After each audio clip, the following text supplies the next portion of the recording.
Yeah, look at this view, bro. Dubstep pays. Hey, if you're struggling to finish songs, if you're struggling to come up with songs, that's what you should do.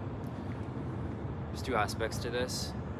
You need to actually have free-flowing energy in order to make music. Take care of your other areas first. It's very simple. Walk for about an hour to an hour and a half a day, and that's going to free up your mind. That's going to free up the energy that you actually bring to your production sessions. Now, let's talk about actually making music. There's 4 phases you got to keep in mind. There's composition, production, mixing, and mastering. That's the entire process. So in the composition phase, the goal is just actually coming up with a song. So how are we going to tell the story? This is probably the most important part. And what you're gonna notice is that this funnels. So if your composition is a 1 out of 10 quality, your production can only be a 1 out of 10 quality too, because the song sucks. It doesn't matter, like sound design doesn't matter, mixing doesn't matter, your mastering doesn't matter if the song is bad. So you really want to focus on writing a good song. And this is kind of difficult when you're new to it, but it's actually pretty simple, and I'll tell you why. You need 2 distinct ideas in your track, and they're gonna be connected by what we call a motif. A motif is just a simple, memorable melody. It's literally a simple idea. So you could think of Mary Had a Little Lamb. Ba ba ba ba ba ba ba. That could be a motif. It's a short idea, and it's simple enough that you can remember it. It's simple enough that you can think of it this way: if someone is really stupid and they're listening to music, that they could like just sing it with their mouth. Ba ba ba ba ba ba ba. If it's simple enough that you can do that, you know you're on the right track. You know it's memorable. Think about Levels by Avicii, one of the greatest artists of all time. What is the melody of Levels by Avicii? Ba da da da da da ba da da da ba da da da da da. Timeless. I mean, that song came out what, 15 years ago now? 13? 2025, Happy New Year. But motif, that's what's going to connect the 2 distinct sections of writing in your track, okay? Now, most of you are probably making EDM, so start with a drop if you want, but mess around with it. Sometimes I like to start with an intro. I really do like to start with the motif and then sprinkle the motif throughout the song. Come up with 2 ideas, a drop and an intro. Don't overthink it. Just use the power in you that you have from walking and from working out, from eating healthy and from sleeping well, to come up with something cool. You just pick a scale and then write something in the scale that's simple enough that you can sing it, like I said. And then whatever that is, use that in your 2 sections. This is what distinguishes people who are stuck in 8-bar loops from people who are making songs. Is an 8-bar loop is one idea, but an 8-bar loop combined with a breakdown after it or a build up before it, now you got a song. The second phase is the production.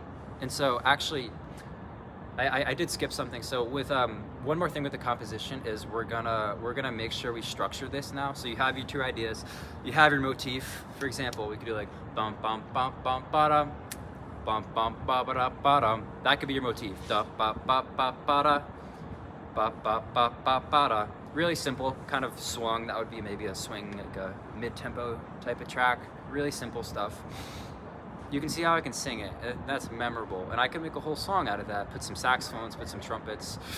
You know, maybe you don't use those type of instruments, that's fine. You could use a synth. Wow, wow, wow, wow. Like whatever you want to do, right? But the simplicity is the key here. Could your mom sing it? Could your mom play it back after the song, right? If she listened to it, would it be stuck in her head? What would be stuck in her head? That's the motif. But like I said, one more thing with the composition phase, the first of the 4 phases to quickly finish music very easily every time, is arrangement. You want to structure the song now, so you're simply going to find a song in the genre that you're making. Let's say you're making house music. Look at the arrangement of a house track, find a track that you really admire, look at the arrangement of it. So start, 8 bars, build up, 8 bars, drop, 16 or 24 bars. And then breakdown, 8 bars, build up, 8 bars, drop 2, 8, 8, 8. Super, super easy. Steal the arrangement. You don't have to be creative with arrangement. Just take it. This is actually one of the areas where you don't want to be creative, especially if you're making music that is going to be DJ'd. It's better if it's simple. Now, moving into the production phase of things. Now that you have a structure and you have your idea and you have your you have your two ideas actually, but your song idea in total, now it's really just a matter of filling things through the song left to right. It's quite straightforward. We're gonna now fill in the intro, and then within the intro we're gonna work up and down, and we're gonna put in all the layers. That's where we're gonna do our sound design. That's where we're gonna add our effects. That's where you might do your vocals. If you're a singer, you do your recording for your vocals. Maybe you've already done that. If that was part of your song idea, that's fine. And then we just simply move on. And we do the same thing for our drop. This is where you go crazy with sound design. This is where you do your drums, you get your cymbals in there, you get your sub bass ripping, you do your sound effects, whatever it is that you love to do. And again, it's all flowing from your natural flowing energy, right? Because you're exercising, you're eating right, you're getting your steps, okay? Very simple. We work left to right, and within the left to right, we work up and down, and that's how we actually produce the song. That's what producing is. It's just filling in this structure that we've created, left to right, up and down, with cool sounds that we like. That's it. That's what production is. That's what defines you. Okay, now after that, that's the second phase. Now we have a song, and now the mixing phase is the third phase. And production is all about sound design and filling in the mix, filling in the song. And so the mixing stage, which is the third stage, the third phase, I'm using those interchangeably, is not the only time that we mix, but the time that we only mix. So now we are focused on what is the balance, what is the focus at each part. Do you have a piano and a vocal playing at the same time? Well, you might want to be sure that the vocal is loud enough. You might want to be sure that the vocal is not drowned out by the piano at all, and make certain decisions. Mixing's all about volume. That's actually the entire point. Where is the volume? When is the volume? Do you have 3 layers at the same time that are the same volume? That's probably going to be an issue, because what is the focus? We can only really focus on one thing at a time with our ears, and that's going to be the loudest thing in the mix at that moment in the song. And that's it. Without going into specifics, go through the entire track, and throughout the entire track at each point, you're going to ask, what is the volume relationship of all the sounds? What is the most important, and what needs to be the loudest? And that's how you achieve a professional sounding mix every single time. Finally, mastering is just about finishing touches. You should not be doing a lot at your mastering phase. You should not be making it 10 dB louder. We want to build loudness into the mix every time. It's better that way. I really believe that. We shouldn't be doing big 6 dB cuts. No, if you're doing that, you need to go back and fix the track, and you need to produce it in such a way that you actually have the balance built in. Mastering is simply adding little refinements. It's the garnish on top of the delicious dish that we've already cooked. Garnish doesn't mean anything if the dish doesn't taste good.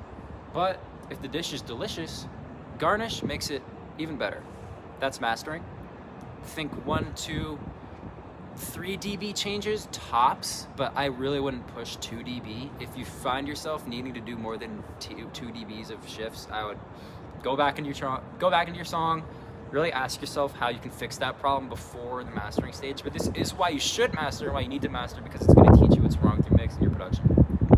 You can pay a mastering engineer if you want. You'll learn a lot that way, but don't rely on them. I would say learn how to do it yourself, because all mastering problems are actually mixing problems, which are actually production problems. And that's it. To recap, composition, production, mixing, and mastering. That's how you actually finish songs. That's how I've finished so many songs in the last 4 or 5 years. I've been doing this for a long time. That's the system. Use it, it'll work.